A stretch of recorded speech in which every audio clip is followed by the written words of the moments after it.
Arise, minions, and welcome to unMadeGaming. We are here for episode 2 of Atari Twilight, Age of Always. And if you guys like what we do here, you want to support the channel, the best way to do that is over on our Patreon. Link in the description down below. While you're down there, click on that link and joining our Patreon. Make sure you click that link and join us in the Discord. Be a part of the community. Be a part of the conversation. And as always, you can see the Michigan bar in the bottom right-hand corner. That bar serves two purposes. One is when that bar fills, Greg unleashes terrible nightmares upon his players and their associated characters. And two, every single dollar that goes into that bar goes back to this channel for all kinds of cool things like art and editors and other such things like keeping the lights on and paying bills. With that being said, I turn things over to Greg to take us back to the 90s that never were. Well, let's put a pin in that. Everybody, I'm going to go around and talk to my wonderful cast. Thank you very much, Mike. Thank you, unMadeGaming community, for once again allowing us to travel back in time here on Atari Twilight. But before we do that, I'm going to go around. I want to talk to my players. Players, please tell us who you are, who you will be playing, and per the events of last episode, what discipline are you studying in the between? The Age of Always. Everybody was kind of given a task by Randall Flagg, a subject in which they needed to become experts. Please let me know what that is. So let's start with G. All of the above, please. Hi, my name is G, your friendly neighborhood lightning invoker, and today I'm playing Scarlet Blake. She is the resident jock of the group, and last episode, she decided to... Well, she wants to protect her friends, and to do that, she must learn the art of war, essentially, from Exactly. Mr. Flagg. Right, the art of war as understood by the Age of Always. Fantastic, my friend. Let us spin down to Chris. Chris, all of the above. Hi, I'm Chris, aka Necro. I am playing Ricky Lewis, who is also a jock, but not quite as jock-ish as Scarlet. He decided to study the Eternity Road, the way to travel through the Age of Always and through places. How? We don't know. Right. Given the task last session of just understanding the road, different little traits and tactics given to you by Randall Flagg, yours in particular, Ricky, was holding your hand over but not touching the black asphalt of Eternity Road until you could feel the heat coming off it, which Ricky can't at this time. Very good. Let's spin over to Bacon. Bacon, my friend, all of the above. Hello, well, I am Bacon. I am playing Jesse J.D. Davis. He is a bookworm. Last time, J.D. chose People of Always, and I believe it was the Ferryman and Bishop that I kind of got a little closer to. Correct. And so you were tasked with understanding two of the few denizens, permanent denizens of the Age of Always and the between, the ferryman and the bishop. As you would look in on them, you would learn about them, and somehow those very entities would feel an affinity mechanically towards JD. Excellent, my friend. And last but certainly not least, Melissa, all of the above, please. Hi, y'all. Melissa Meyer. I am playing Heather Jones, who is our resident weirdo. And she is following her heart and learning magic. Fantastic. And as told by Randall Flagg, magic here in the Age of Always is something that isn't read from a book or the wave of a wand. It is something that must come from inside the person. And to do that, you must remove the soil or the taint of the world in which you've come from. A world without magic will taint the soul of somebody who could do magic. And to cleanse oneself, much like in the waters of Lake Minnetonka, you must ride the waterfall down, cleansing yourself as you go until eventually Heather is clean and she is able to cast magic as if she were born to it. But we will see all of that as we get further into this session. My friends, the time has come again. The Age of Always calls us. Can you hear it? It sings a song from our youth, one that we loved, but one that we have long since forgotten. Still it sings, calling us again to a world of adventure, calling us to return to our friends, Ricky, Heather, Scarlet, and JD, Van Halen, their faithful yet fearful friend. The cowardly lion, Big Purr, waits to stand beside them. Randall Flagg, villain, wizard, knight, teacher? Has he turned over a new leaf, or perhaps an old one? They are all there, right where we left them. And so the forgotten song is remembered, word by word, line by line. The memory of the tune forms. It's a time for us to fly back to the age of always. So lift your eyes and your voices. For today with our friends, we sing a forgotten song of youth. For today is a fine day. Welcome again, my friends, one and all, to Atari Twilight, the Age of Always, Episode 2, Behind Stars and Under Hills. My friends, when we ended our last session, you were told that a week had passed in the Age of Always from the moment that you arrived at the cabin. 7 days, 7 nights have eclipsed and have passed. I have a roll that I would like to have made. But if there's anything that you all would like to do mechanically from then until now, anything that would be, say, a conversation between two PCs or between a PC and an NPC, anything that would require role playing, we'll wait. This is the acclimation period for our characters as these 7 days have come by. And unless you tell me otherwise, I assume that you have been studying per the mandate of Randall Flagg, studying war, studying the ability to travel along Eternity Road, studying the people of the Age of Always, and studying the magic that seems to surround this place, yet remains untouched by those that still carry the taint of the real world. But here as we go, I will ask for my first roll while the rest of you see if there's anything else you would like to do. Bacon, JD made mention of something during our last session. He wanted to look around the cabin for something that might be personal, not necessarily seemingly out of place, but something that might hold a little bit more weight for Randall Flagg. I'm going to allow you to make 2 rolls. If the first one fails, you may make the second. If they both fail, you've uncovered nothing during this week. But let's go ahead, and I'd like you to roll an investigate roll for me to start. All right, here's the first one. Looks like we will have no need for that second one. My friend, since you only needed 1 success, if you would, and you will likely need to remind me of this because Greg is getting old and has a lot on his mind, you have a free success for investigate going forward. So you can bank one of those, and if I ask you to roll investigate, you already have a success that you can pull from for this session.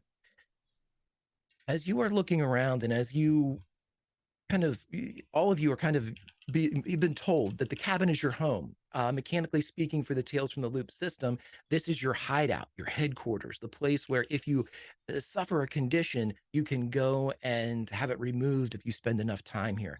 This is your Sancta Sanctorum. This is your fortress of solitude. Enemies don't appear here. This is safety. And so, Bacon, as JD looks around over the course of this week, there's a lot of interesting things in the cabin. It's nothing like a museum piece or nothing like it's on display, but there are pictures of places that don't exist back in Garrett or the world that you come from. Beautiful landscapes that hold just a bit too much orange in the sky. None of those really stand out, though, as having either a principal subject that would require further thought. But as you're looking around, the focal point for the cabin is the fireplace. And there are many things on the mantle of the fireplace. There are old, broken 45 records of Elvis Presley. Things that would probably, given Randall's occupation as a disc jockey back in Garrett with under the pseudonym of Jackie Emrock, something that he would probably have a kinship to, something about music. But there's one thing in particular as you look through this house, this home of Randall Flagg. There is a mason jar, sealed. You can tell that there's wax around the inside of it in a way that someone would preserve jam or vegetables after the growing season. You can see that the wax has sealed the metal ring around the top of the mason jar, but the mason jar is completely empty. no preservatives, no or preserves, no vegetables, except for one unspent bullet.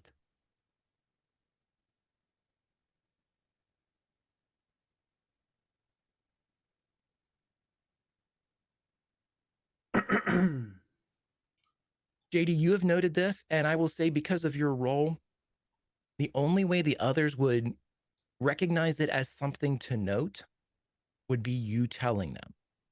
So I leave it up to you, Bacon. If JD says, hey, what, the hell's up with this? Everybody will know. If you elect to kind of keep it to yourself, this ping on your investigation, this item of interest that seems to kind of been drawn into your focus, remains something that is just a little secret between you and anybody that you might talk to on a regular basis. Okay. I'll keep it secret for now. Very well.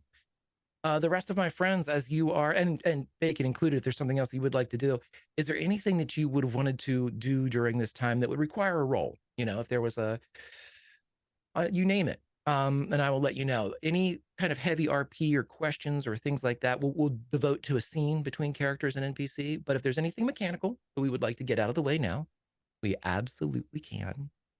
Let me know while I take a fine drink of this soda. Please, not all at once. Okay, if we're good, then my friends, we will begin on this, the 8th day of your time in the Age of Always. Now, Greg, there's a couple of things that I think Heather would like to do that aren't necessarily roles, but would have happened in the last week. Okay. Can we do those? Let me put it to you like this. Is there something that you would, does this involve another character? It involves another character, but not necessarily roles. It is not a scene necessarily between two characters. And then, well, one of them does, and then the other one, no, is just herself. Okay, let's do the one that's just Heather right now. And if there's anything that we need to kind of push to this week, and the reason why I'm not dismissing anything that people want to do, this is going to be like a week of acclimation. No matter what really transpires during this week, we're going to end up in the same spot because this is kind of the natural length of time that is, to get ready for the Age of Always, to begin, studying these new traits. And so a bit of time has passed without too much eventful happening. But please, Melissa, what would you like to have Heather do? I know that you sent me some things. We have them queued up. So the things I sent you is not this bit. This Okay, is good. About how she would approach her study of magic and the waterfall. Okay. So I think, and are you all right with that? We move forward Sure, with that, absolutely, or do you want to wait until later in the week? Okay, so I think that the first night or the first day, she ascended the cliff at 10 feet. Is that right? Mm-hmm. I think, having considered it, Heather has she's maybe a bit too sensitive to have grit, but I think she certainly has built over her lifetime a great deal of determination.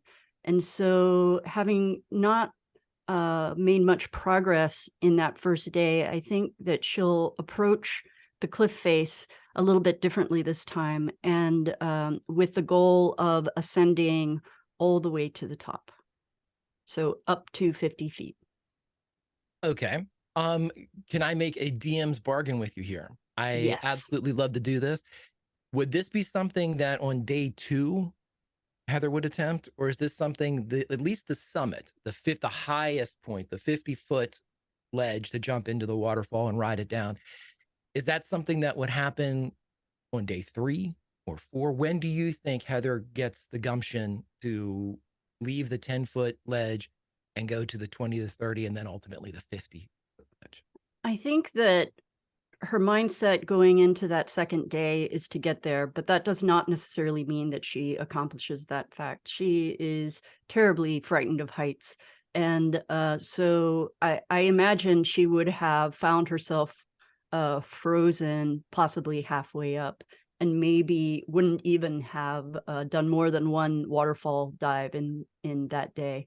And perhaps by the third day, she might be able to reach the summit. Okay. Okay. So here's what I want you to do.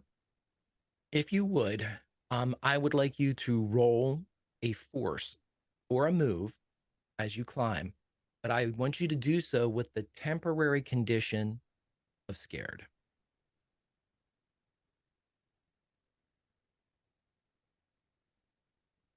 And everybody, if you could go to your Spotify playlist, since Heather is making a go for this, making an attack run, please go down and queue up track number 4. Every little thing she does is magic by the Police.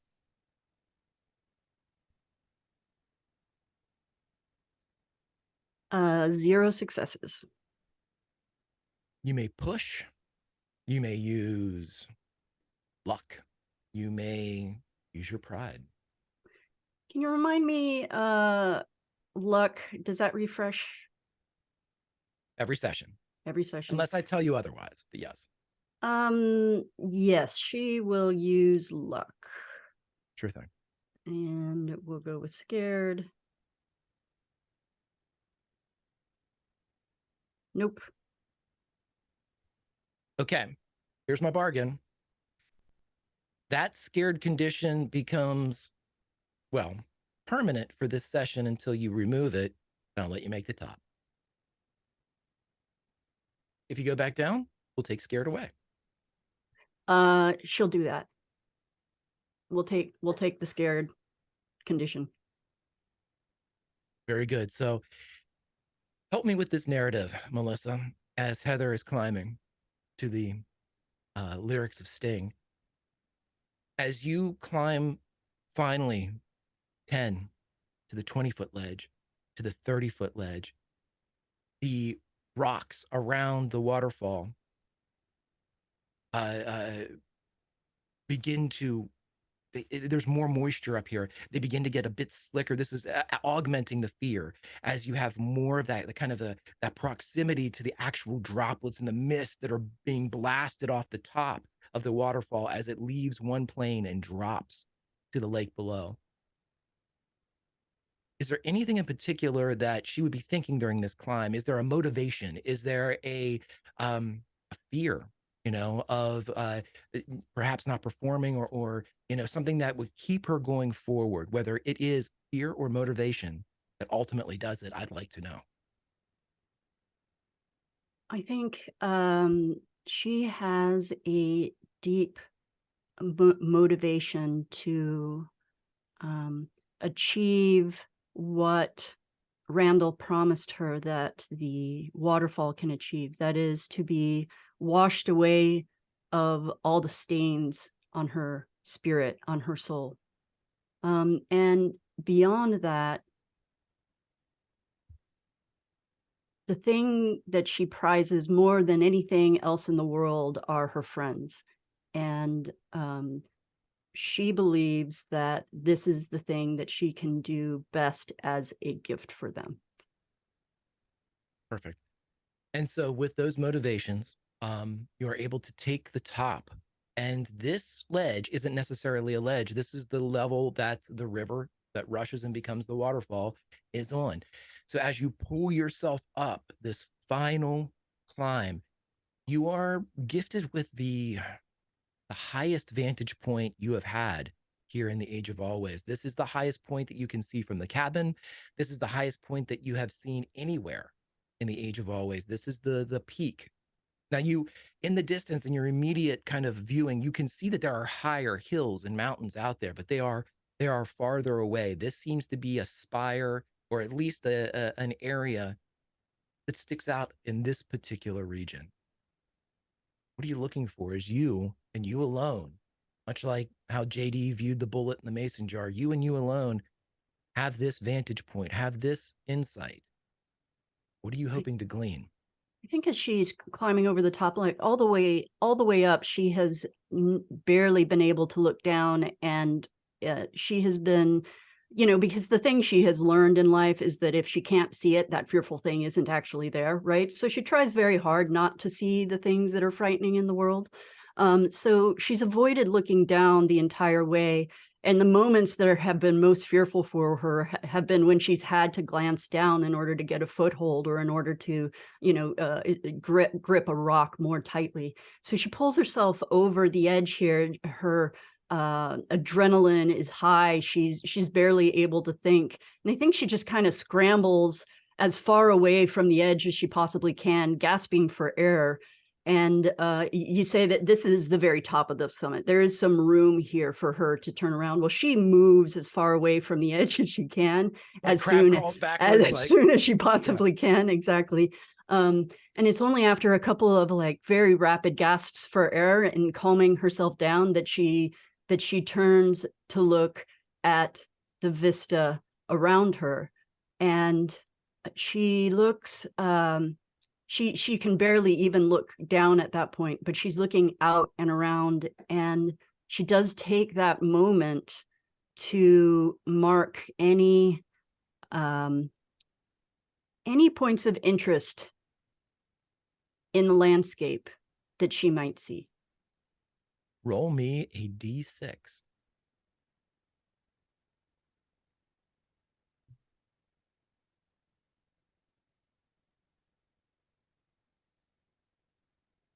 One. Fantastic. So as you look around up here, there's a couple things that I'm going to give you for free. You realize that the emergence of the river that becomes the waterfall that falls down into the lake below, 50 feet down into the lake below, quickly goes underground. You see that there is a kind of a bubble rise behind you of about 12 to 15 feet. And it's a kind of a stack of rocks. And beneath that rushes the water out from underneath its edge. It's not a cave per se. It just seems to be more of like a fissure that just has the water kind of erupting from this, almost like a broken mouth of these stacked rocks. And it rushes out and down over the cliff. And as you look around, you see more of the same. Again, everything in the age of always, at least this particular region that you've been in, when you look around, it's the weather aspects that are the most disconcerting at first. You see rain in one area, you see snow in another, the vibrancy of new growth of spring, the deadening and barrenness of the leaves falling in fall, mixed with the foliage of autumn. All of the seasons are represented in all of the trees and all of the forestry that is around you. But it's one thing that stands out as you look around. You notice too, and Heather would know this probably more than everybody else because she does wear glasses. Your vision seems to be pristine up here. You don't see any drop off. Like when you look out, it's almost telescopic in how far you can see. You keep that crispness of near vision of 50 feet. You keep that 50-foot range of a description and interpretation and relief at 100, 150, 500. Everything seems to just be in focus here in the age of always. And as you look around, you see the forest, you see these distant peaks, you see these distant hills, the snow, the rain. But the one thing that stands out is the winding eternity road that creeps through kind of like a ribbon through the middle of this area. It has the forest splits for it. The forest gives it a wide berth, and the black of the road with its intermittent dotted yellow line down the middle is the anomaly in this realm of nature. And as you turn to look beyond that, kind of past where the broken mouth and the water rushing out is, you see the shore and you see the ocean beyond it. You can't, it's almost hard to say how many miles away this is because your vision is so perfect when you see it. But when you look over and you follow that rocky, pebbly beach up, you see that there is a castle sitting along the shore. And beneath that castle, along the beach and the ocean where it's crashing against the rocks beneath this cliffside castle, is a giant red bull. And the bull is aflame. You can see the distortion in the air above it, and it paces back and forth. And even at this distance, you can see where its fiery hooves hit the sand. Glass hoof marks are left as it pulls it away. The sand beneath it fused into a new mirrored surface. And it paces for as long as you watch. I think when Heather catches a glimpse of that, she would gasp inwardly, having recognized it from a book she read by Peter S. Beagle.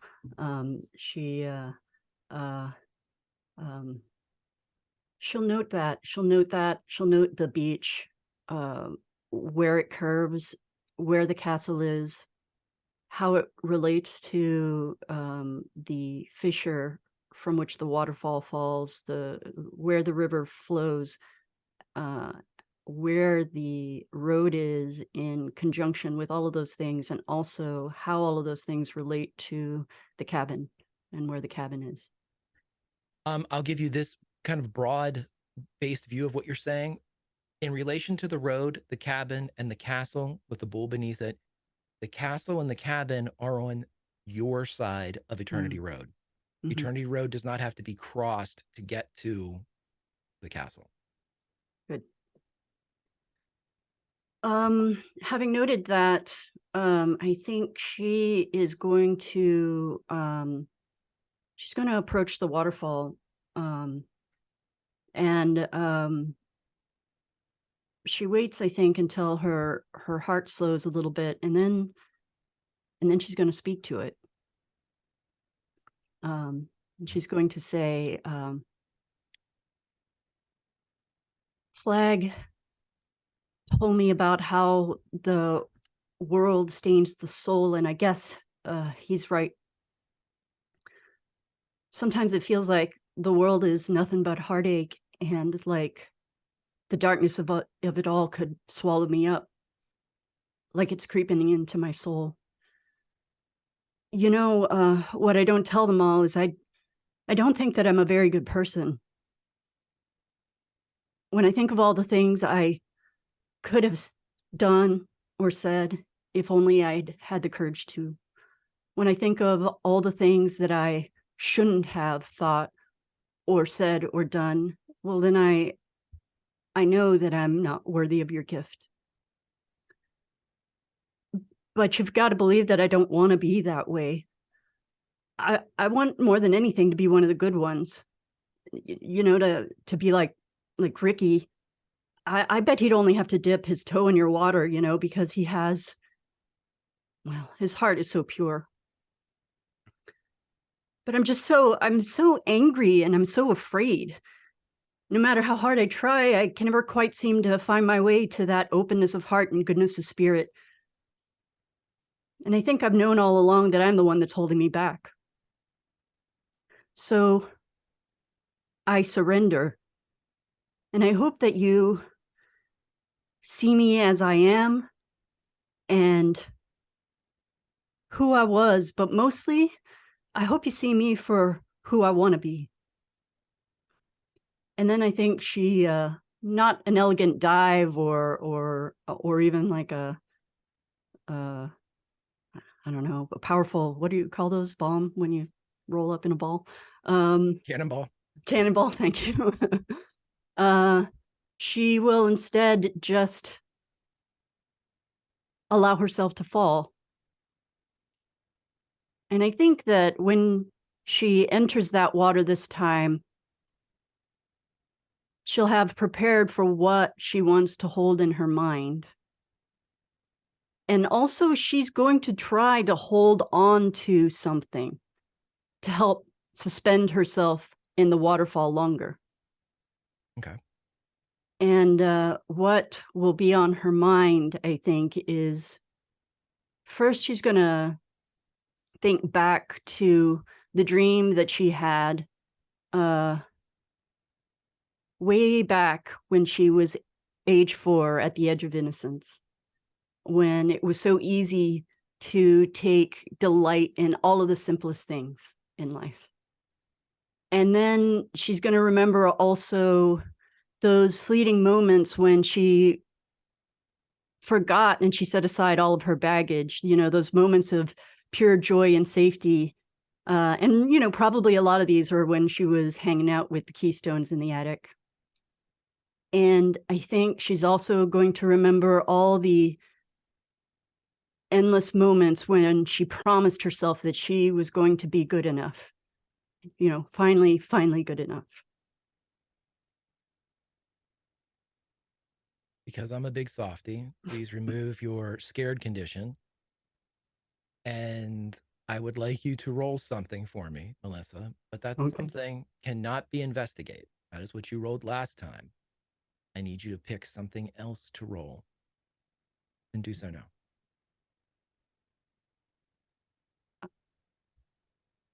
One success. One success. As you fall down and as you describe it, you just let yourself go. The clothing that you have on, that had remained dry as you made your climb, like that on the right-hand side of Heather, immediately becomes soaked as you are enveloped in the falling water. But as you fall down and as Heather's arms kind of reach, as you reach for anything to suspend yourself in this water for just another moment, another beat, another blink, almost as if someone is accepting or taking you to dance, you feel a hand wrap in your left, what feels like an arm kind of curl around your back in proper dance hold. And you hear in your head the first couple notes of music, and you hear, and we danced like a wave on the ocean romance. We were liars in love and we danced. You splash into the water. And for a moment, as you hit the water and go beneath the lake surface, propelled by the falling water behind you, you twirl a bit beneath and you can feel that too is part of the dance. And it isn't until you reach the surface to regain air that you feel that the dance has ended for now. As the sun is there, we will pull back from Heather and we spin around the sky and we watch the sun crawl and dip and crawl and dip and crawl and dip for several days until we zoom down again to the area of the lake. But before we reach the dance floor of Heather, we spin into the woods to a lean-to. We whip through the leather curtain, keeping back the steam and the smoke inside. We see a bubbling cauldron, much like a miniature version of something that a hag would sit around and promise the demise of pesky villagers. But this small cauldron sits and bubbles, and inside of it, an image like a television shows JD, the people in which he is focusing on here in the Age of Always. My friend, as you look around and as you begin to take these things in, I would like everybody to go to your Spotify playlist. And if you would, throw on a little Phil Collins, In the Air Tonight. Bacon, it's towards the end of the day. And as you would know, Randall told you to look upon these people until sundown. Your job is to observe them. And over the course of the week that you have been here, observing this entity, this person known as the bishop, you've watched her as she conducts her worship, her church services in the cathedral in which she lives. You would see the ferryman with his white turban leading a group of 3 travelers along Eternity Road. And for the first couple days, that's what you observed. You saw them just doing their jobs, basically. The bishop, tending to her flock. The ferryman being a ferryman and taking people through the areas. But it was about the 3rd day that you realized you started to be able to feel what they felt. You were able to tell that the ferryman is bone weary. He is exhausted beyond the comprehension of someone that hasn't reached the level at which he is tired, but he never shows it. He is constantly helping people along the road. He goes from one group to the next, but he's been with this group of three a little bit longer than, for the last 2 days that you've watched, it's the same group. They seem to be traveling. They seem to be on some grand quest, but again, the ferryman feels this absolute lethargy. This, you're not sure exactly how to put it into words, because as anybody that is fortunate enough to be healthy, this type of exhaustion is seldom felt. It's on day 5 you realize that he is sick and that there is some illness that is ravaging the ferryman. Again, he does not show it. He always has a smile. His teeth as white as the turban that he wears. But there's something that is wasting away, but he dares not show it. With the bishop, as you watch, you begin to feel her loneliness. You begin to feel her absence, even though she is surrounded by these worshipers and these practitioners and these people that seem to be dressed the same way that she is, that seem to be a part of this flock, a part of the same mindset that she is. You realize that everyone that's around her is transitory. They seem to be someone that is here because of the world that is in phase with the age of always. And when that world goes away, everyone disappears but the bishop. And when a new world phases in, she gets her flock back. Those that have joined her in the past, presumably, return to her when this brief union is in place. But then quickly they are replaced as that world phases away. And you feel that loneliness from her. And so as you learn of these two and you watch them conduct their business and you watch them kind of live, you are beginning to do more than walk in their shoes. You are beginning to slowly throw a shoulder and an arm into their souls. You can feel what it is to be the ferryman, to be the bishop. I'd like you to roll me investigate, as this is the end of the day, of the 8th day of your time in the Age of Always, and you are watching the bishop. I will allow you to use luck, pride, push, or nothing. Totally up to you. I'll go ahead and use my luck. Okay. Fantastic. So with that luck use and 1 success, the one ring in your pocket speaks up. Something's not right.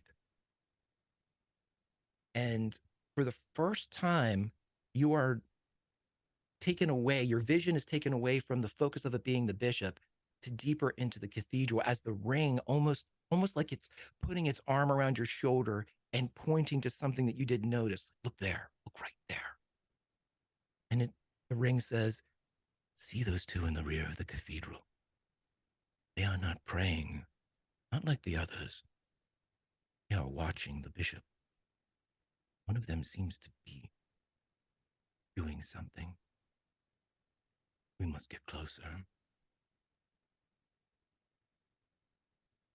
Okay, let's get closer then. Roll me stealth at a +3, but only if you use the ring.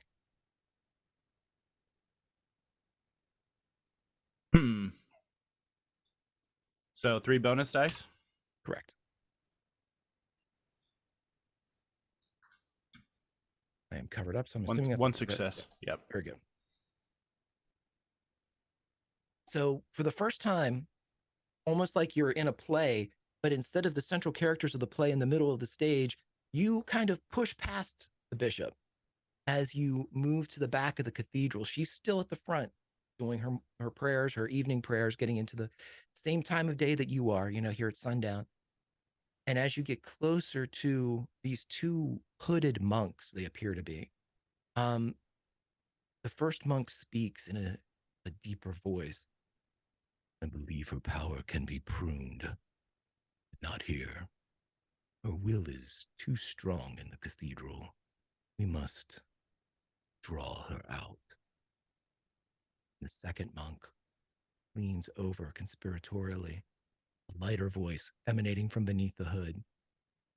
We are running out of time. Our phase will end soon, and with it, any chance at her. First monk, we need a distraction. Something juicy to draw her from this place. Are there any travelers along Eternity Road? The ferryman is taking 3 toward the castle by the sea, but there's no way the bishop will move against them. Perhaps aggression is not the way to approach this dilemma. Let's tell her that they require aid. Perhaps even orchestrate the need for aid. First monk nods. Yes. Assemble a squad to ambush the ferryman and his charges. We need one of them grievously wounded. One that isn't the ferryman. With a hurt traveler, it will be harder for him to use the road to find aid. It will hinder his efforts and corner him into contacting the bishop. Second monk nods. And when she leaves, we will have her. And then all you see is steam. As you pull back from the cauldron, your daily ritual at its end. You don't hear anything from the ring, but you feel concern. Eventually it says, what was that all about? You couldn't hear? Couldn't hear the one. I could only hear the second. Sounds like they're planning something. Taking out the bishop by way of ferryman.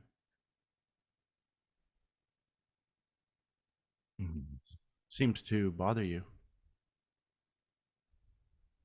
I have been part of manipulations before, and I am not a fan of them. It's time for heroism. Mm-hmm. Do you think we could do something?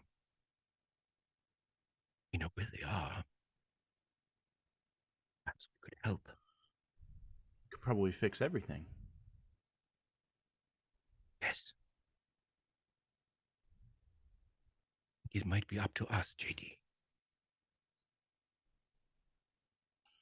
Okay. How do I find the ferryman, though? I don't know how to navigate the path. He is on the road. Just need to know how to get to him. We can intercept, then we can save our friends. We need not get injured, and we could be the hero. Heroes. That sounds good.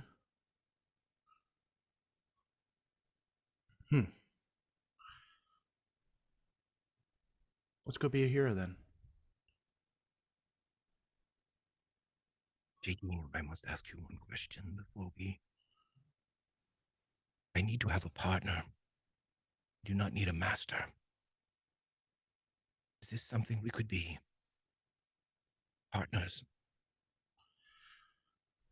That's agreeable. And I must share with you something. And I would ask you do the same. Okay. I will tell you about my father. You tell me about yours. You go first.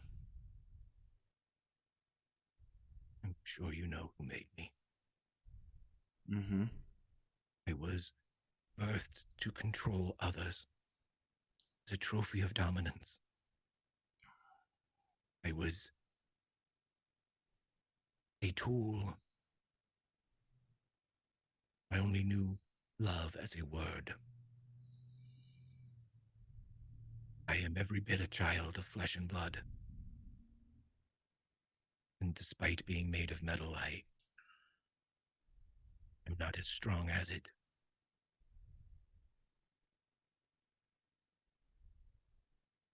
I do not wish to return to tasks such as those that I have had in my youth. That is why I need a partner. Someone to walk the worlds with. Hero.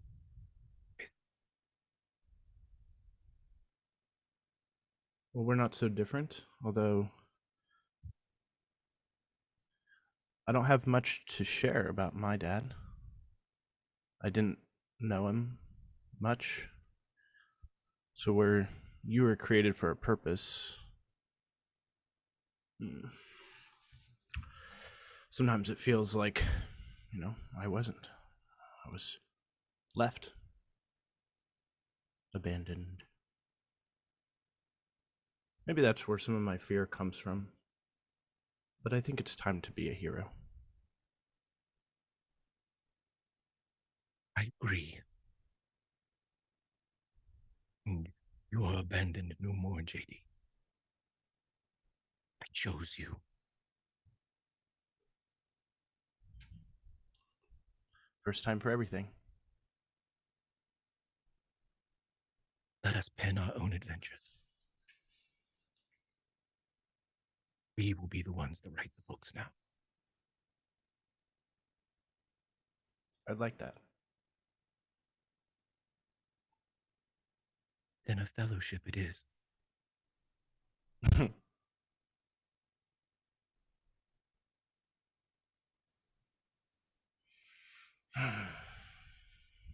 Shall we go? And with that, we leave the area, and the sun pivots back in the sky a little bit to give us a few hours earlier as we spin through the air and we drop down into the perennial, a glade that consists of both spring, summer, autumn, and winter, and also numerous targets in each of these 4 seasons. There, Scarlet walks through these seasons, finding a target in each, and at the end, firing 2 shots into the air. Gee, tell me, what is Scarlet doing as she performs yet again, probably, if not, the 30th time today, at some point, you've done this quite a bit over the past week. What is the process of Scarlet as she trains in the art of war here in the Age of Always? What time of day is it for her? It looks like it's afternoon. Okay.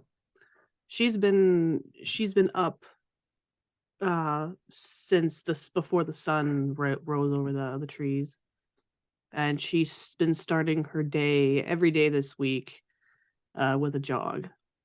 Maybe not a jog. She's been going full on sprinting through the woods and pushing herself as hard as she can. And then when she reaches the glade, she's breathing heavily, she's dripping with sweat, and then she runs through each season and firing her shots. And throughout the first week, the first 7 days, she hasn't been able to hit anything. And by the 8th day, after her run, she's kicking rocks, as it were. And today, on the 8th day, she is not running through the seasons. She is stomping heavily through, and then she's got like a scowl on her face, and she's just like dunk, dunk, dunk, and then she turns, and then she just shoots, misses, walk, walk, walk, turns, shoots, misses, walk, walk, walk, walk, stomping her feet as hard and as loudly as she can, even though there's no one around to hear her. Well, I was going to tell everybody to play Eye of the Tiger, but this doesn't seem like the Eye of the Tiger moment for Scarlet. So I'm going to take my hands off the turntables and say, let's just take a moment and not do that quite now, as this is a bit of a conundrum. Scarlet, if I would, could you roll for Scarlet? Roll anything but move. Just See how today. I'm gonna roll force. 1 success. 1 success. Okay. So, despite being upset about what's going on, and it might not even be, each season has a miss, just as you described it. But at the end, do you fire the 2 shots into the air? Yeah. And what are those 2 shots for? Oh, is this a quiz? One for the queen and one for something else. All the gunslingers that came before you. Yes, all the gunslingers and the queen. And yeah, and it's a more like a frustration type of mood. Like, yeah, she's just got like that teenage angst and frustration going, and then she misses. She just like, when she gets to the end, she's just like, and she kind of almost rolls her eyes, and then up in the air, bang, bang. And then she'll And turn around and go back to the beginning. As you bang, bang, and turn around to go back to the beginning, I'd like everybody to go to your Spotify playlist and go down to track number 13 and cue up Thunderstruck for me, please, by AC/DC. As you turn, I roll, fire 2 shots into the air, one for the queen, one for who fucking ever. Boom, boom. Whatever, yeah. Right. You turn back around, and as you turn back to your position where Flag left the tin of bullets by the tree for you to reload, the tree crashes down, and you see a metallic leg step forward. And you see the silhouette of Alta 209 turn as the 2 barrel guns flip down from the sides and lock into place. You see that these revolving death begins to, as it starts to spin up. Your gun is empty. Yeah. What do you do, my friend?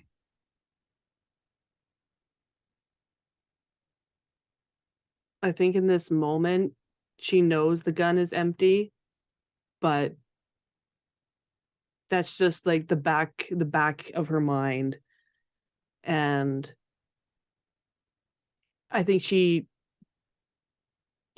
looks at it with like terror in her eyes, and she drops the guns, both of them, and she turns and runs. You drop the guns to the ground as they hit the summertime grass and the perennial at the other end of the glade. And as you turn to run, you hear the belch of death as those bullets begin flying out, and you see the trees and the forest in front of you being shredded on the right and the left as you are running for that space in between. And you flash back to Garrett as you run through the fields. You flash back to the age of always as you break through the tree line. Behind you, Alta 209 begins to run much faster than you remember it before. You can hear the whirring servos of its upgraded kind of hip positioning. You can hear the hydraulics as they whisper, much like the belch of death from these guns. They just, as it begins to sprint towards you. One of its giant feet sets down on the guns, mashing them into the ground, bending their barrels, and it pulls off its foot as it's running towards you. My friend, I need you to make me a move roll now. Right now? Yeah. Right the fuck now. 0 successes. You may push, you may use luck, you may use pride. I suggest you use something.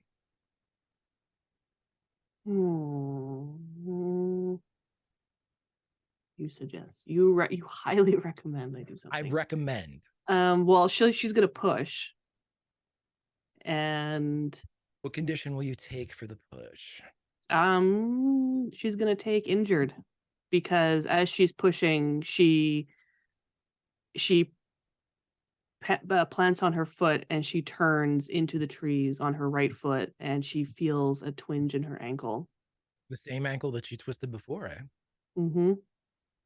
And she's going to keep moving, and I'm gonna Reroll that. Oops.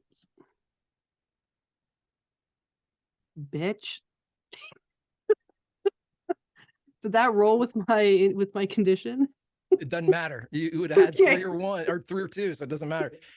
So as you are, Alta 209 seems to be fast, but again, you are faster still as Scarlet moves through the trees and Alta just breaks through them, running like the Hulk behind you, just splitting this timber out of the way as its guns do its dirty work, as its guns act as machete to get through this foliage.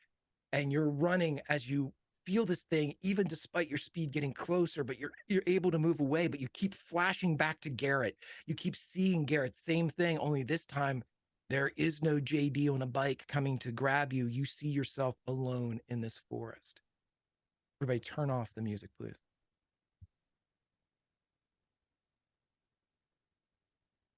You sit straight up in your bed in the cabin, sweat pouring off of you. It's 2 in the morning, 3 in the morning. You're not sure. There are no digital clocks in this place.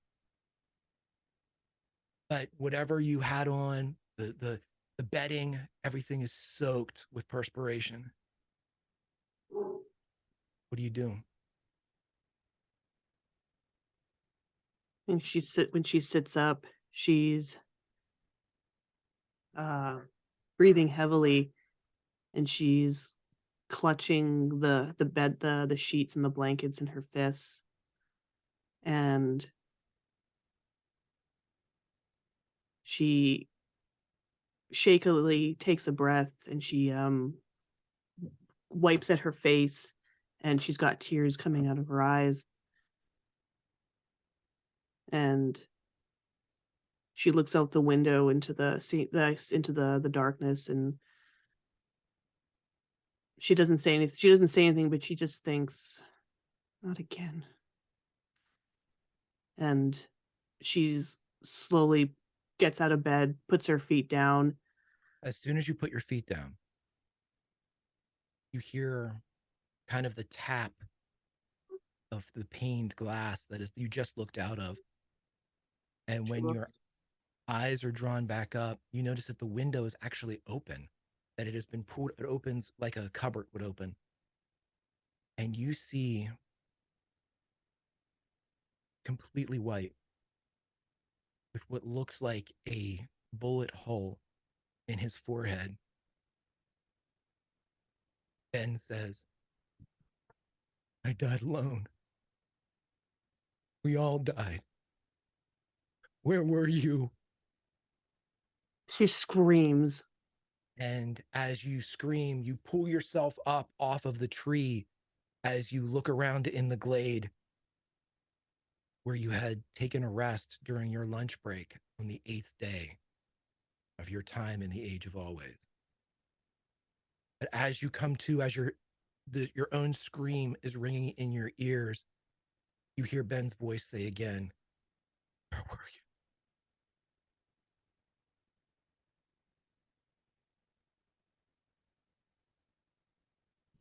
I think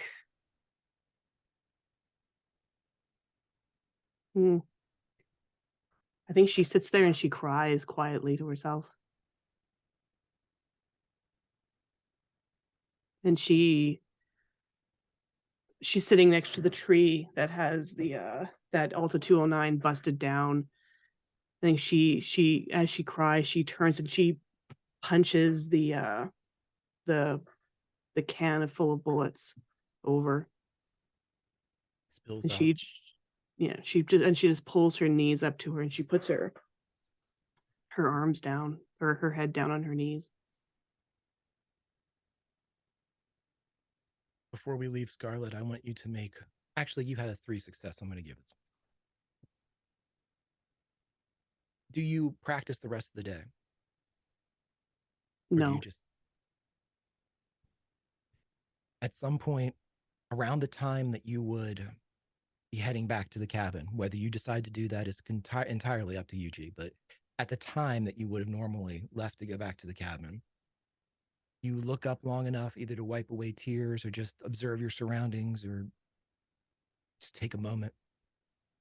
And And across the field, in the area of summer, where in your dream you ran to escape Alta 209, you see the silhouette of a thin man. The only reason why you believe that is there seems to be a beard that's long, nearly waist length. When you blink, that being is gone. And so are we, as we take flight again into the skies of the age of always. We spin around towards the heat of the day, still within the season of summer. Everybody, summer, right? Please go to your Spotify playlist and cue up a little Boys of Summer, track number 3 by Donald Henley. Ricky. Hi, Greg. How you doing, bud? I'm assuming you've been at it for a while. Hand over the Eternity Road. It's been a lot of the same for you. Everybody else has things that they do. Climbing waterfalls and shooting shit, sitting over cauldrons and watching stuff. It's like TV, free diving, and fucking skeet shooting. But you get to sit crisscross applesauce beside a fucking road. That's the short end of the stick, my friend. But as you have your hand over the road, trying to feel that heat that has eluded you for this, now almost the end of the 8th day, I'd like you to roll something for me, my friend. And if you could, do not roll force. I need someone. I can give you a move, Greg. Let's do that. Ooh, no successes. You may use push, you may luck, or you may pride it for an automatic success. Up to you. Or you may do nothing. I don't care. Let's use luck. Why not? 3 successes. Wow, that is we've had some good uses of luck so far this session. Some solid, everybody watching who may not be familiar with the Tales from the Loop system, this is a really good way to use luck. Just make sure your rolls are just like everybody else's here today, because that's the easy thing to do. It doesn't like this turns a switch or anything, but any feelings of maybe boredom or stagnation, or am I doing this right? There's a measure of confidence that comes up within you, Ricky, whether it's born from inside you, or maybe even from the road, or from the Age of Always itself. You have this sense that you're on the right path, no pun intended. As you sit there and you just concentrate on your hand as it sits over the heat, or over the trying to feel that heat that Flag says, once you feel the heat coming off the asphalt, that is your attunement. That is your connection with Eternity Road. But as the way the Flag makes it sound, Eternity Road is at least got a touch of sentience to it, in that it can determine or select the people in which it allows to feel this heat. But as you're sitting there, kind of, I can only imagine, and I'm not trying to presuppose what you're going to do here, but staring at one's own hand and sitting there, you're either going to have two different mindsets. You're going to go absolutely batshit crazy because that's boring, or two, you're just going to kind of be somewhere else. But if there's something other than those two that's going on with Ricky, let us know. Like, how does Ricky keep his mind right as he's sitting there for hours at a time? Maybe switching hands. And Ricky's definitely switching hands because your arms get tired, right? But he's used to boring, repetitive tasks. Ricky's worked on a farm. Sometimes you have to sweep for hours. But at least then you're doing something and you're not just sitting very, very still. But I think his mind would tend to wander a little bit. He, rather than just staring at his hand, he would look up and start looking at the world around him, looking at the Age of Always, looking at the trees, down the road. Is anything moving? And then, oh yeah, I'm supposed to concentrate for a bit until his mind wanders again to what's around him. So it's during one of those moments of kind of outward inspection, where you move away from the road and kind of look at your surroundings, that you notice that there is somebody on the road, and they're about 10 feet away from you, walking toward you. as their feet, their red boots kind of clack onto the asphalt, now gifting you with the sound of their approach. You see that it's a girl, 16, 17, dark hair. At least you suspect it's dark. It might not all be dark because it's peeking out from underneath a cowboy hat, a tan cowboy hat with that sides kind of curled up a bit. It gives her head a bit of a narrower look as she's walking towards you. And when she turns and looks, she's not wearing sunglasses or anything. You see that she has the tattoo of a flower beside her left eye. She is wearing what looks like a blue and white checkered shirt that probably at one point was a dress and had been converted into a blouse. She's got camouflage pants and then red boots beneath those gathered kind of cuffs of the pants. She has a backpack on, canvas, and there seems to be a white, pink, and purple cat looking out of this canvas sack. She walks towards you and she stops. Are you learning to feel Eternity Road? He just gently nods. I can't hurt you. I can't get off the road, so we're all fine. You can't get on here to hurt me because you're still trying to learn how to use it. We're all pretty much safe here. So I'm gonna take a break. Is that okay? Feel free. She crisscross applesauces on the Eternity Road blacktop, about 4 or 5 feet, kind of facing you. She's on the road and you on the gravel beside it. She reaches down and grabs a canteen of water, takes a drink, and pours it back over her shoulder to the cat. And you hear her say, "There, don't drink it all, Eureka." All right. What are you doing here? Learning about Eternity Road. Learning about the Age of Always. She looks down the road where she came from and up the road where she's going. And she said, "You know, not a lot of people do that." Well, not seen a lot of people here, so that would make sense. Okay, so if you don't mind me asking, I mean, it's kind of boring, but are you doing this for a reason, or do you have a teacher or your parents nearby, or There's a reason. There's a reason for everything, right? Sure. Problems. Got to go places. Got to fix things, right? Are you going anywhere or fixing anything? Hopefully. What's your name? He squints at her. Ricky. Dot. Nice to meet you. He looks across his, well, I would take your hand or something, but no. Right, we can't touch. Scary road. Don't touch the road. So, is there anything I can do to help you, or fellow traveler? You're at the beginning of the journey. She looks up at the sky. I'm getting close. You got somewhere you going? EC, buddy. Was that DC or EC? Sorry. EC. EC. Emerald City. Ah. Isn't that from a book? Is it? I don't read much, but sure, it's from a book. I think everything's from a book if you look hard enough. I mean, that's pretty true. But have you traveled the road long? A fair piece. And is there any? I could tell you.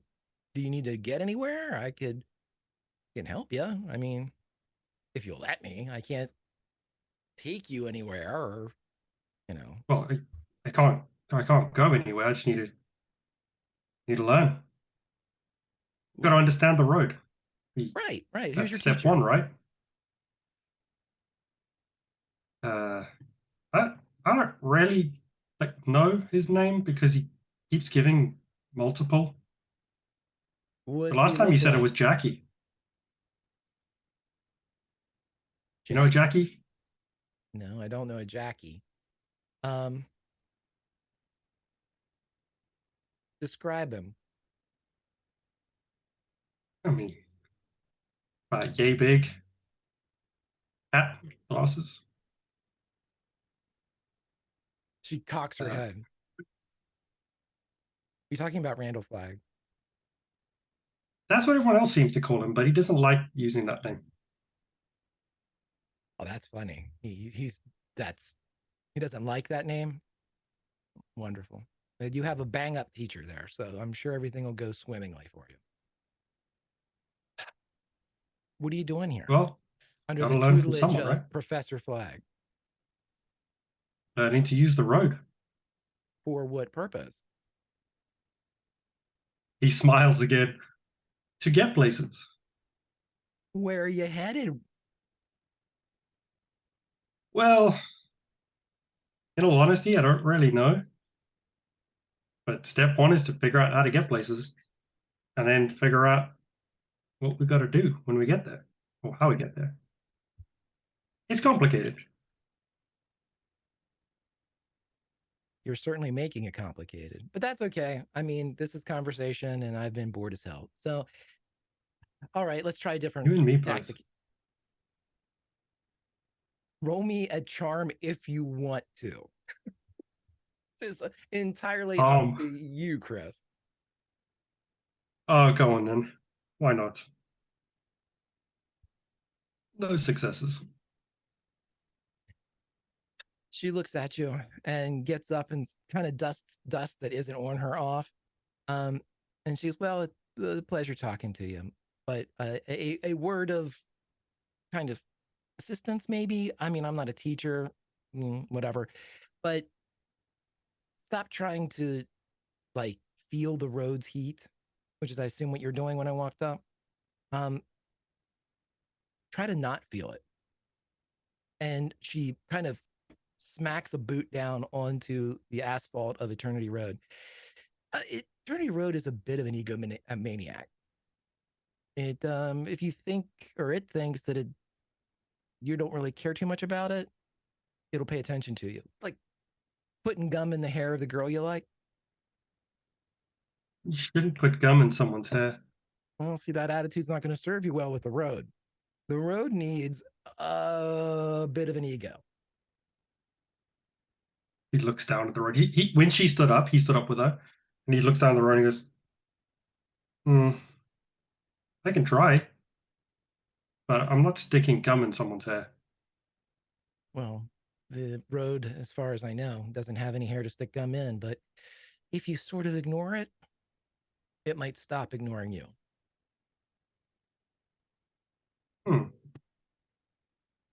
Tell Flag that one. I'll give that a go. He looks up. I've got time. I can spend the rest of the day doing that. Maybe better than doing what I've done for the last days. Good save, she says. She stands up and again kind of straightens herself up. Well, it was nice to meet you. If you ever find yourself in Emerald City, Dorothy Gale's the name. You may find me at any moment simply by letting somebody know that you're looking for me. They always keep track of me when I'm in the city. So specifically in the city. Specifically in the city. When I'm not in the city, no one keeps track of me. I don't let them. Smart. It's another trick. Tell Flag to teach you that one. And he smiles. As she gets up, she looks up and she sees it's almost sundown. You've got a little bit more time left, but she just looks at you and says, well, at some point you better head on home. There really is no place like it. And smiles. She starts. Thank you, Doc. Safe travels. She tips her hat and walks off. But Eureka the cat, with the pink and purple and white splotches all over it that seem to shift as you watch, keeps a good eye on you until a bend in the road takes Dorothy about 200 yards away from. Everybody, if you could, go to your Spotify playlist just for shits and giggles because I like the song. Number 14, please. Over the Rainbow. All right, my friends, at some point, and again, this is the 8th night, I leave this entirely up to anybody that decides not to come back. The cabin is expecting you as it is now sundown. And so as sundown happens, please show up in whatever order and whatever time you would like to, as the cook fire is going and Flag is preparing an evening meal. It seems to be chili, which is a new one for him, but it smells good.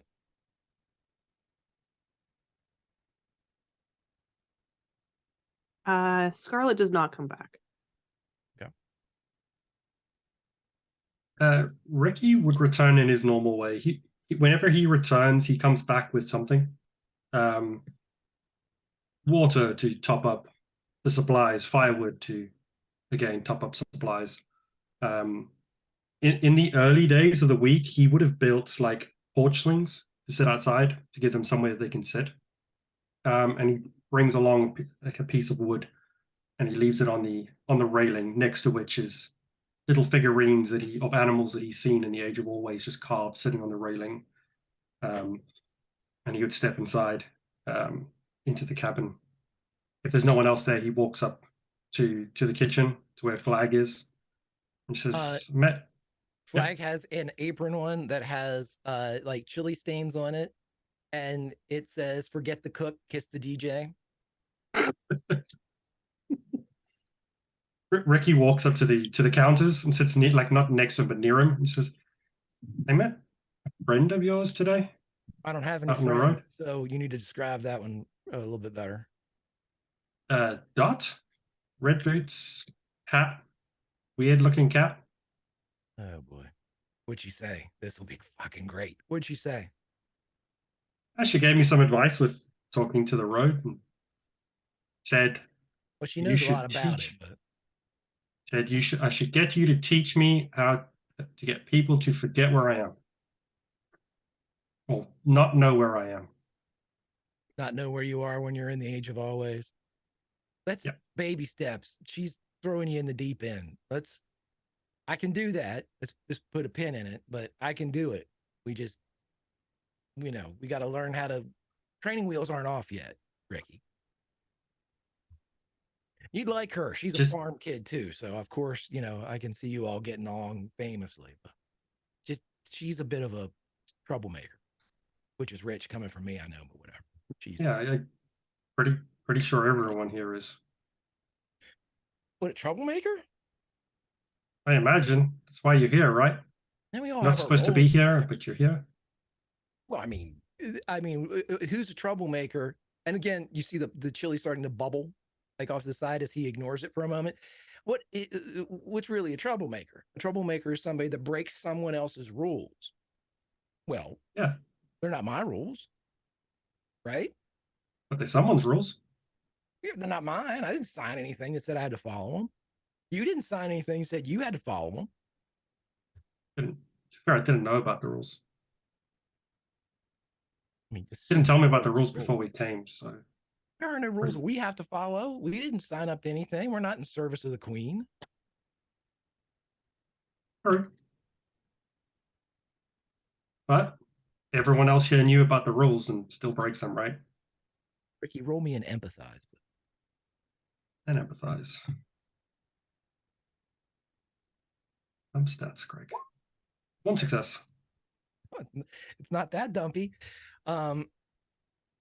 Whenever he says we're not in service to the Queen, it's that kind of veil that's dropped since he doesn't have magic anymore, at least not to the extent that he did before. You realize that there's something troubling him about that statement.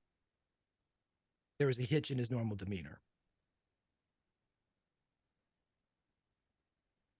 Anyway, Ricky, after a pause, would look to him and says, "Why aren't you in service to the Queen?"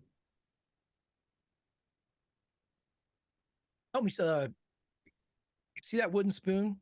Grab that quick. As he looks down and there's, big pops of bubbles coming off the chili. This shit's gonna burn on the sides. We need to get it off the sides. And he throws an apron over your head. It is the exact same. It says, forget the cook, kiss the DJ.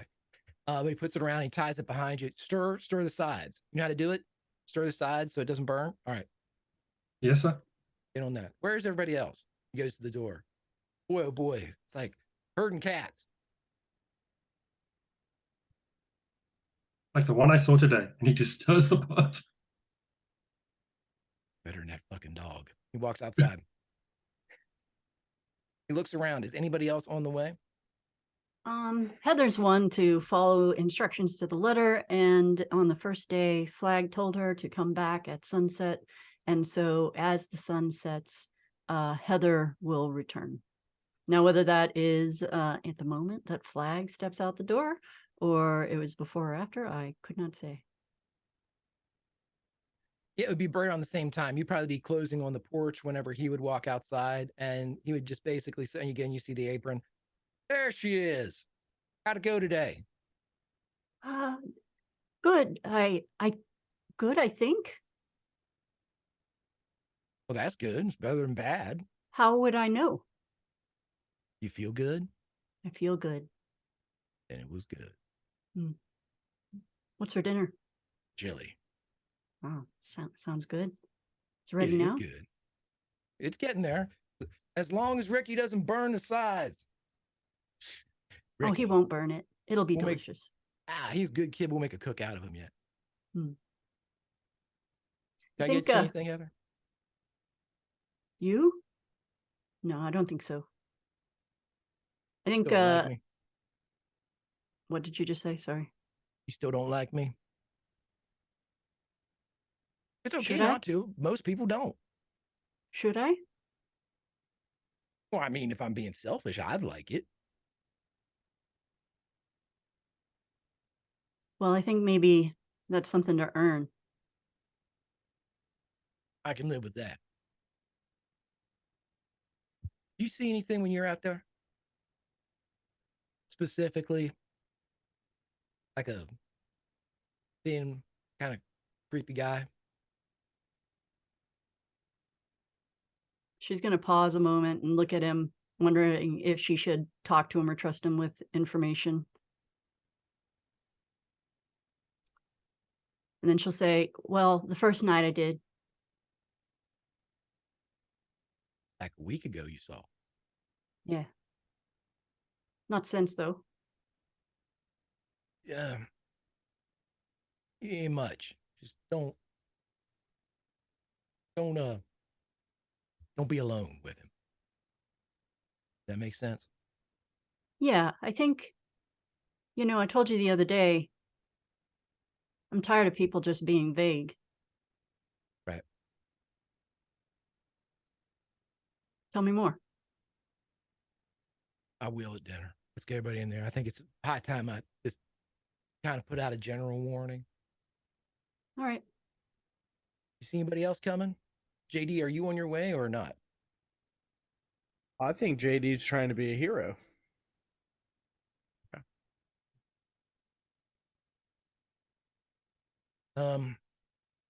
Help your cat's still in there. And again, at the window, you just see the eyes of the lion peeking out, told not to leave unless with you, just staring, like nose kind of mushed up against the glass. Kind of glass that opens like a cupboard. I think Heather's gonna like slide around Flag, but like keeping way too much distance between them, so it's kind of awkward since Flag's like around the door, looks awkward and in like an intentional slight, and then just she'll slip in, and her I think her demeanor whenever she enters the house is the same type of behavior that is familiar to her from her home in Garrett. That is, when she enters any room, she do her best to fade right into the background. Maybe not so much as not like a wallflower, but more like a wall shadow, Except the difference between then and now is that now she has this gigantic cat, all silver and gold and, catching the light of the fire. And so whenever she'll fade into the background in a corner, there's the cat that flumps right in front of her. Yeah. And that's exactly what happens. As soon as you enter, Kitty does not leave your side, telling you all about the things that he experienced throughout the day.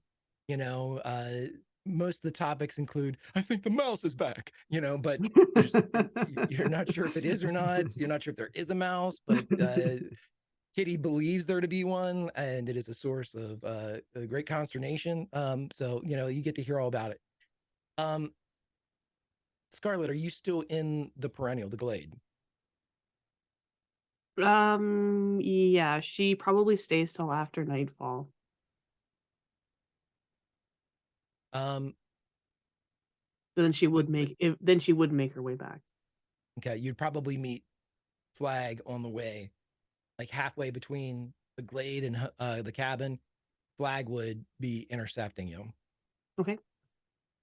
Everything all right? Yeah, just totally lost track of time, but I think I'm getting there, I'm getting a lot closer. And she walks past him. Oh, good. That's good stuff. It's real good. She keeps walking. Right. He falls in step behind her. He doesn't kind of pull up to like shoulder to shoulder. You didn't see anything out there specifically like a skinny guy, like tall, skinny? No? Why? Good. Just ask if you see anybody like that. Don't just, there's not a big problem, but I'll tell you all about it. Just keep some space. Just, Okay. You got your guns. So, I mean, but that's not, you don't need them. I'm just saying, fly casual. She just keeps walking. All right. You seen JD? I know he's across, but no, I haven't seen anyone. All right, go in there and get a drink. I'm sure he's in that lean-to. He can't see what time of the day it is. I'm gonna go get him. But you go ahead. And chili tonight. Oh, great. Cool. Thanks. He starts walking off. Now, see, there's an easy. That one gets along. I understand what's going on. I don't get to hear. You just hear him kind of muttering to himself, pleased that he is not, having to. At least one of them's falling in line and doing the right shit, and that's good for him. That's good. Randy thinks he's made some progress. JD, where are you? Yeah, that's a good question. I don't know exactly where JD is, other than I guess trying to accomplish his goal with his new partner, trying to help the ferryman. Don't know exactly how the best way to approach that is, but okay. Well, you know what? Because Heather and JD are very similar in their approaches. They both like books. They both have that kind of that knowledge in which to draw from, as far as and you are already in very close proximity. So when you would come out of the lean-to, if you were to look around, well, the highest place to get a good lay of the land, so to speak, would be Heather's waterfall. Would you want to climb up? You could even see Heather leaving as you see her finish up her day. yeah, I'll head that way. And do you climb? I mean, you two have been together and going to relatively the same place for a week. So you've seen Heather, jumping off and all that stuff. You know where the ledges are. You know how to get up them. Yeah, I'll climb up to see so I can get a better look. You get up there and you look around and roll me and investigate, but you don't have to because you already have a free one if you want to use it. I will roll. I think sounds good. 2 successes. Fantastic. As you look around, And again, the light's dying up here, but as you kind of risen up a little bit, there's not the same level of twilight gloom that you have down at the forest floor. So as you look around, you see everything that I described to Melissa before that Heather would have seen: distant peaks, the various seasons, the winding nature of Eternity Road going kind of ribboning through this whole area that you can see. And again, you would also experience that crispness of vision when you reach this altitude. You can see like the eagle up here.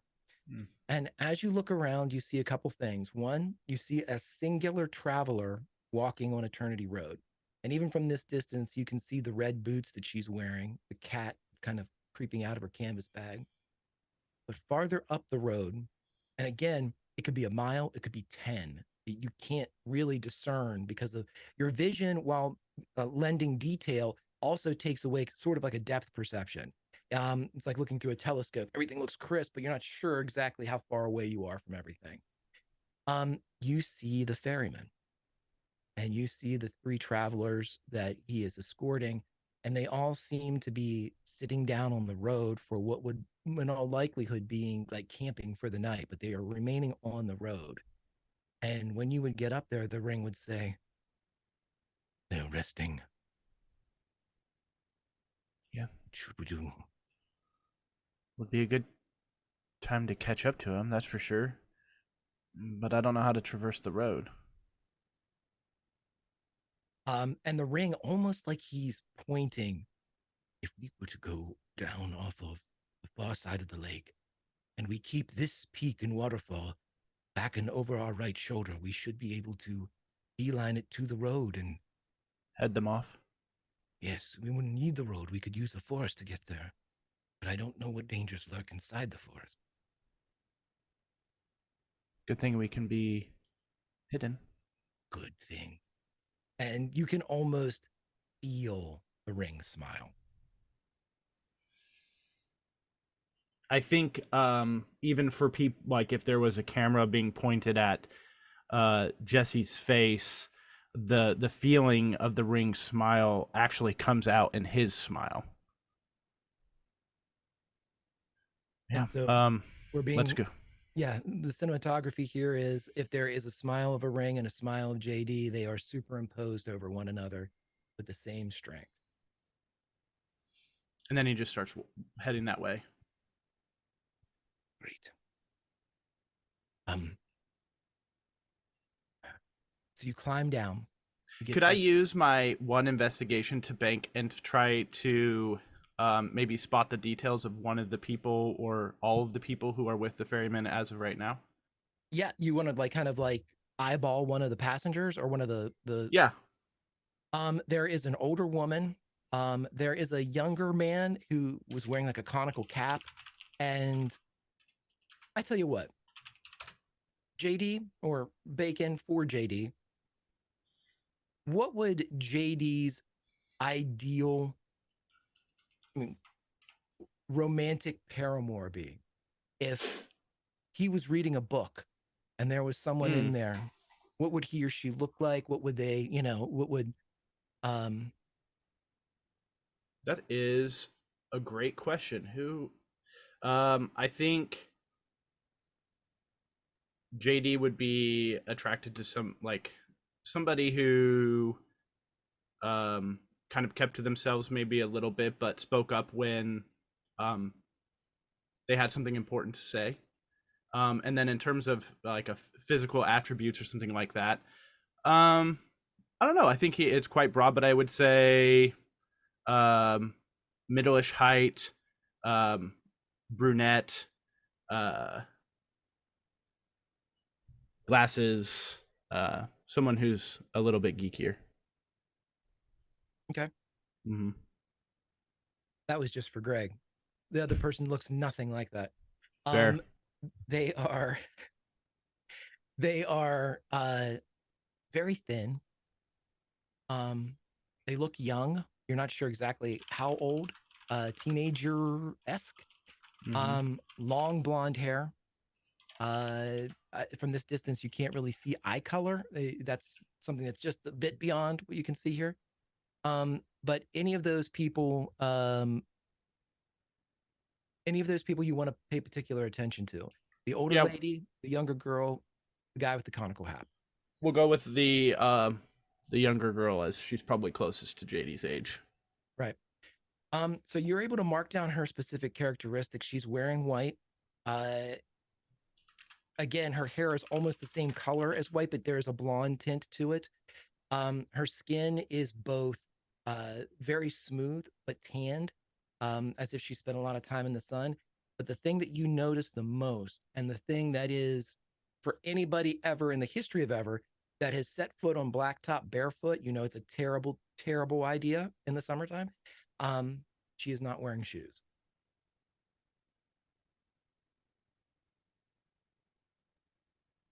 Cool.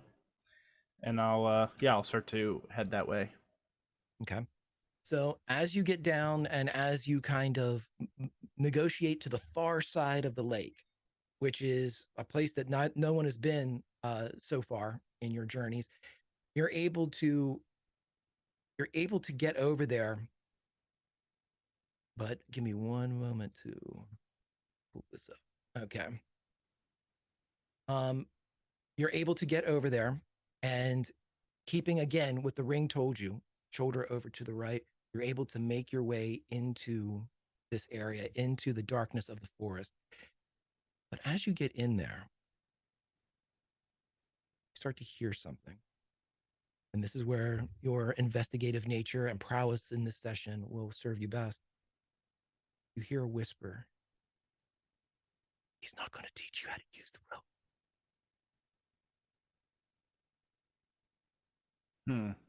He's no good.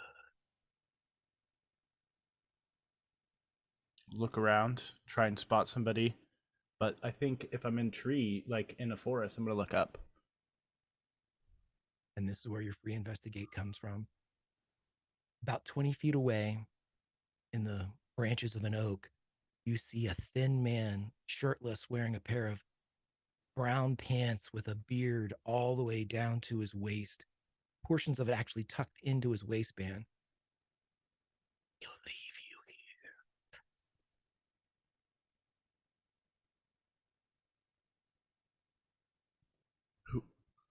Who are you? Friend. You said friend. I'll take it like a step away from him. Say, you don't look like a friend. What's a friend supposed to look like? Inviting, I guess.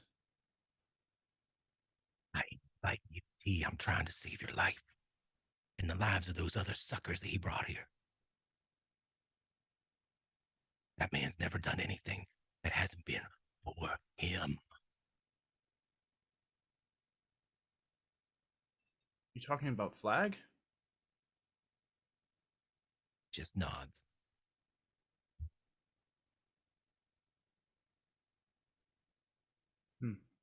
I think we know that. I think we're moving forward knowing that. Maybe you can help me. Maybe. But that depends on if you can help me. Name it.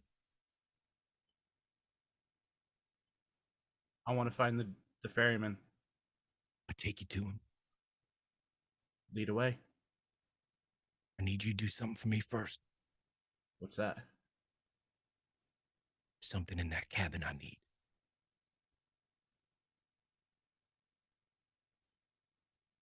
I think I already know what you mean. But why don't you say it, just so I know? It's the bullet in the mason jar. Over the fireplace.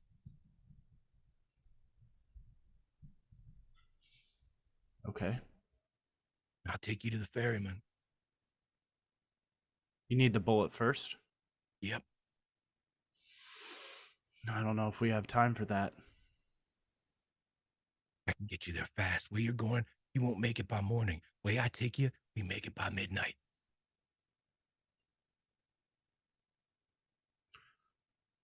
Things get real fun at midnight.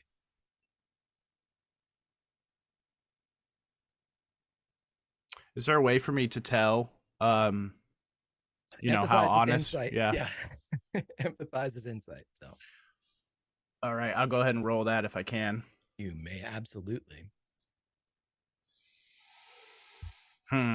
Pride, luck, push. Don't have any more luck. I'll go ahead and push. What condition do you want to take? It would have been scared. Okay. Or is, I guess. It is scared, yeah. Yeah. So you'll take scared. But what you glean from this person in front of you is they are actually being completely honest, and you can feel the desperation coming off of that. The other thing that I'm going to give you here is you can tell that this person doesn't have any intention of harming you.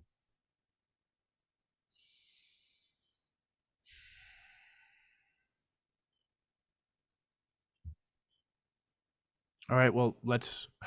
Fuck. Okay, let's go.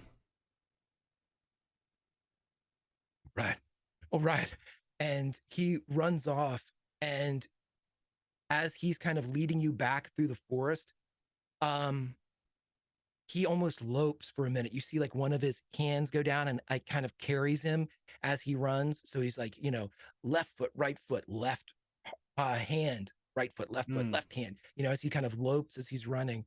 And you hear the ring actually say, "Be careful of that one. I knew one like him."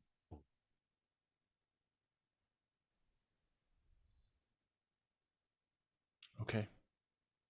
With that, we're going to cut back to the cabin as you know, he hasn't by the time Flag actually comes back, he comes in and he says, JD must be out. I'm gonna go out looking for him. Ricky, I need you to go out and the three of you stay close to the cabin. Got it? I also need you up with lights in case he's gotten lost out in the woods. So Ricky, get the lanterns, string them up on the pole that we use for the clothes. Just get what we can to kind of give him some reference points back here. I'm gonna go out. As he's saying this, you see him strap on his gun that he got from Sears and Roebuck in 1923. He puts it around y'all, but y'all promise me you stay here. You got it? No, I'm going to go with you. You've got, Heather, I understand, but you've got to stay here. Stay here with Big Purr, Van Halen. All of you just stay here around the cabin. I'm not, you know, I don't need to worry about somebody else getting lost, and then I'm chasing lost sheep all night. But you said there was someone dangerous out there. They're not dangerous. It's Donovan's just he's kind of kooky. He's off a bit. JD's out there with someone kooky? But he ain't. JD's tough. He's going to be fine. I'm just saying that Donovan can be a kooky person. So we need to make sure that I'm going out to make sure that we nip this in the bud. And if it is him, I shoo him off and bring JD back. You have 1 hour. Well, shit. Okay. Can't even properly, he fixes his pants, can't even properly smoke. And then he walks off in the direction of the waterfall. An hour goes by. Now, I would assume that, Ricky, you're probably on the porch or that area. Scarlet, you can be wherever you would like. Heather, where would you like to be? Just every kind of pinpoint where you would be in the cabin for me. Heather is emulating Big Purr with her eyeballs glued outside the window.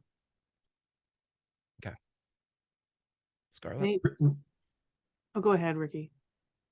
Ricky would have set up the lanterns as told. He would probably have even climbed onto the roof and hooked one onto the chimney, the highest point he can find. But he would sit outside, right on the porch, looking out to see if he can see anything. Okay. So as you're all waiting, and JD, as you are being brought back towards the cabin, Donovan, apparently, who identified by Flag, takes you around Flag. So you never run across him on your way back towards the cabin. But in about an hour's time, you are all in the same area as the cabin. JD in the forest, everybody else kind of waiting for JD and Flag to get back. Heather. Scarlett's in the kitchen. Okay. Is she doing anything in particular? Is she watching? Is she? She is sitting at the table, and she has put one scoop of chili into her bowl, and she is sitting at the table, spoon in her hand, but she's not eating, and she's just looking down at the table. Roll me an investigate. Am I still injured? No, I'm sorry, you're not. Investigate. 1 success. When you look up at some point, I know you're sitting there kind of, middle distance staring and things like that. At some point, Scarlett, when you look up, cross just over like the cottage kitchen sink, one of those windows that opens like a cupboard. And for a moment, you see Ben's face. And then it's gone.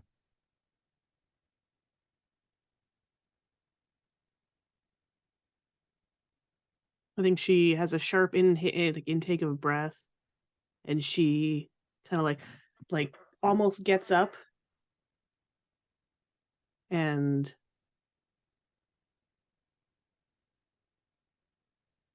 she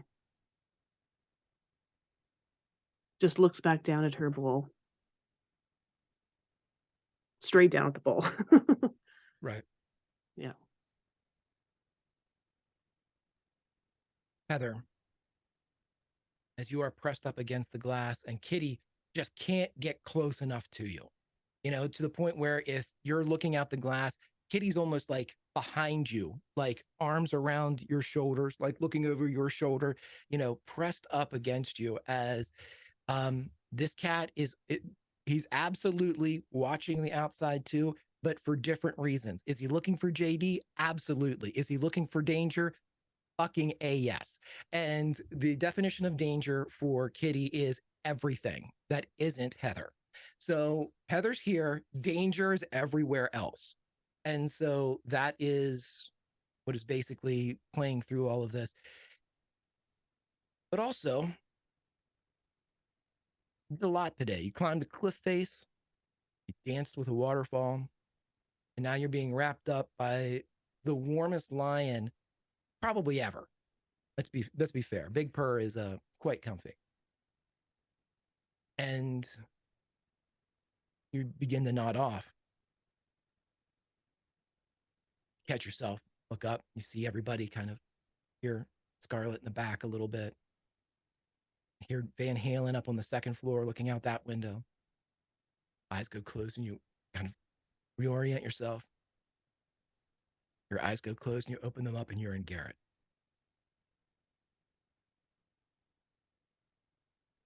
You look all around. Kitty is gone.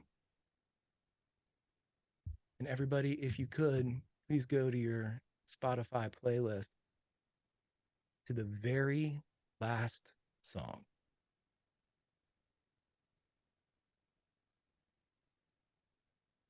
As you look around, you see Garrett, but it is old. It has no life. It is overgrown with dead root and weed. It's broken.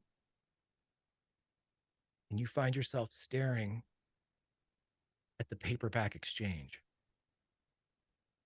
And its sign is on the door that says, closed, but not forever. And a gust of wind comes down, catches the sign, and it flips over. And it says, open your imagination. Everything feels real, Heather. But Garrett feels dead. And there, beside the paperback exchange, in its black and white rendition, its lifeless form, you see a familiar figure. As Mitch walks out the door,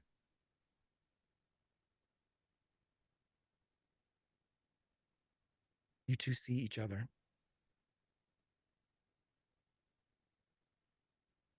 The hell? Hi. Mitch, it has been 7 days since you took the loop. 7 days of being alone. You're that girl. You're yeah. We saw each other the other day. You're the boy on the milk carton. Yeah, I'm Mitch. How you can't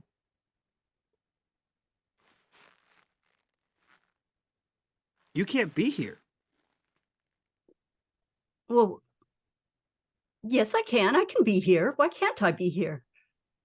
No, no one can be here.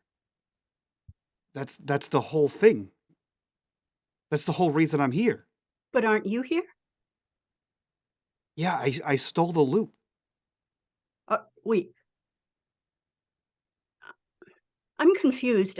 The loop, it did get stolen, but we're here. We're in Garrett. No, we're not. Look around.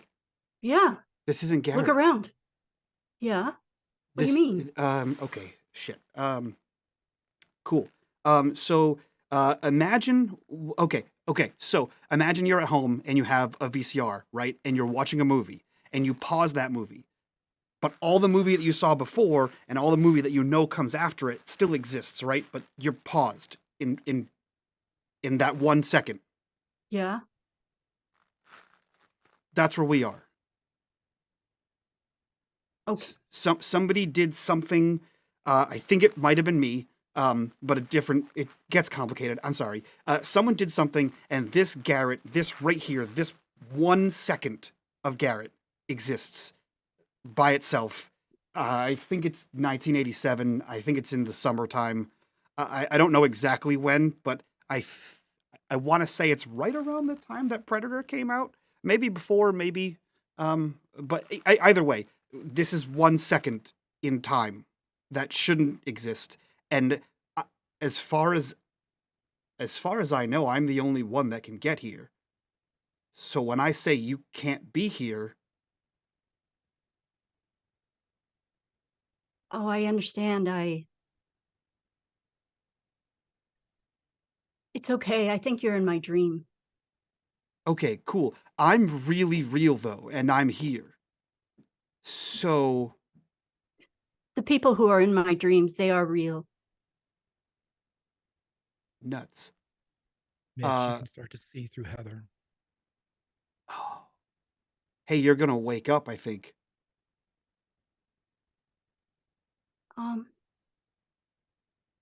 Heather's gonna reach out her hand. You see Mitch look very confused, because he doesn't do human intimacy. He looks over to you and he like tries to give you like a high five. Just hold my hand. I don't Oh, know okay. how this works, but maybe I can help. No, I'm supposed to be here. I stole the loop and I've trapped myself here so that I couldn't. Okay, remember when everything went bad in Garrett? It was me. I was the bad guy, but I was older. And the only way to stop it was to do this. I had to. I stole everything. No, but are you a bad guy? I don't think so. Not anymore. I stopped. I stopped my future self by destroying the. It's a timeline thing. And no, I'm still the good one. And he like shows a copper ring around his finger that has no relevance to Heather. Greg, does Heather feel like she's waking up? No. If you're the good one, hold my hand and maybe I can take you back. No, no.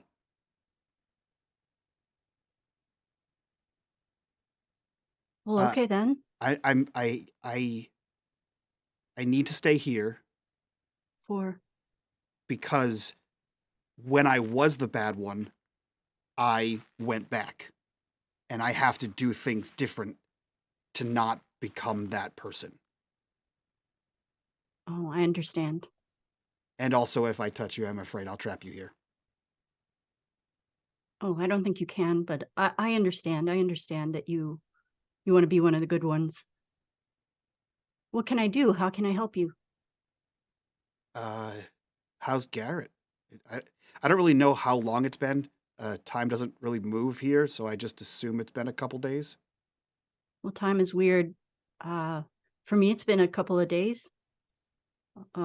Since we saw you last. You can The only loop see Heather's face. is gone. Yeah, I stole it. You're turning invisible. What can I do? How can I help? Just tell me. I guess make sure Garrett stays okay. Make sure that everyone remembers what happened. The other people I met you with, make sure they don't forget. When I get back to Garrett, I will, but I'm not there now. But I will. Okay. Well, good luck on your vacation, I guess. Yeah. Just find my friends and make sure they're okay. Okay. Heather, you didn't hear that last part. Hello? She's gone. Fuck. That was weird. The paperback exchange door opens, and there is a dull tinkle from the bell. I thought you were the only one. You told me you were the only one. I thought I was the only one. I think You're she's not different. leaving, are you? I can't. We had this discussion already. I can't leave.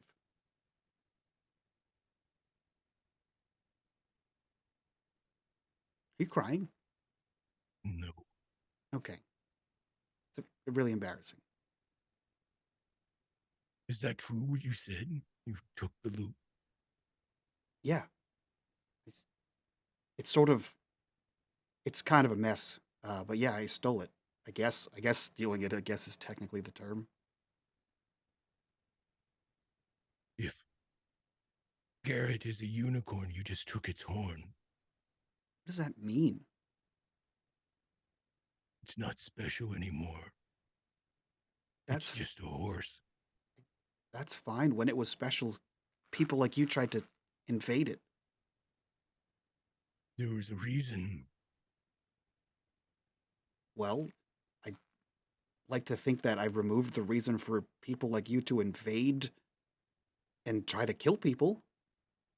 You remember the part where you killed a bunch of people, right? I always remember that. Yeah, me same.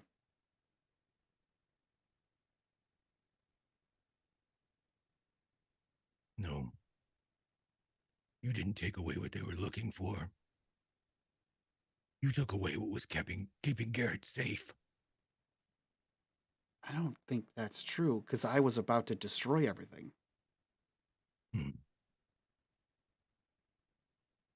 We'll see. Will we? We're kind of stuck here. Heather, your eyes open up. Kitty is behind you. Are you okay? Yeah, Kitty. I just fell asleep. Yeah, I just fell asleep. I had one of those dreams, you know. I always have them. There's mice are everywhere. They're in my dreams and.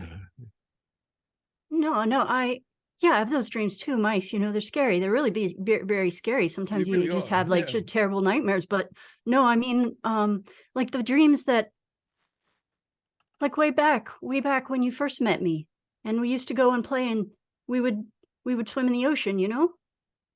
Oh, I remember it like it was yesterday. Yeah, like then, and you know, to get there, I had to go travel to see you, right? Yeah. Just like I traveled to see you. I ran all the way. You ran? Well, I traveled in my dream. I traveled and I saw someone. Were they a nice someone or Yeah, it wasn't a mouse at all. good? Good. Good. Finish your thought, please. I don't remember what it was. Well, as we had this moment of dream talk with Lion and Heather, and we see Ricky assembling his watch, we see Scarlet staring into the uneaten bowl of chili, JD in the woods with Donovan, the ferryman being consumed by his illness, and the bishop, the subject of what can only be seen as a death threat or assassination attempt. Dorothy Gale wanders along Eternity Road. Our story grows. Our friends are starting to see their paths. And a new verse begins. Enemies awaken.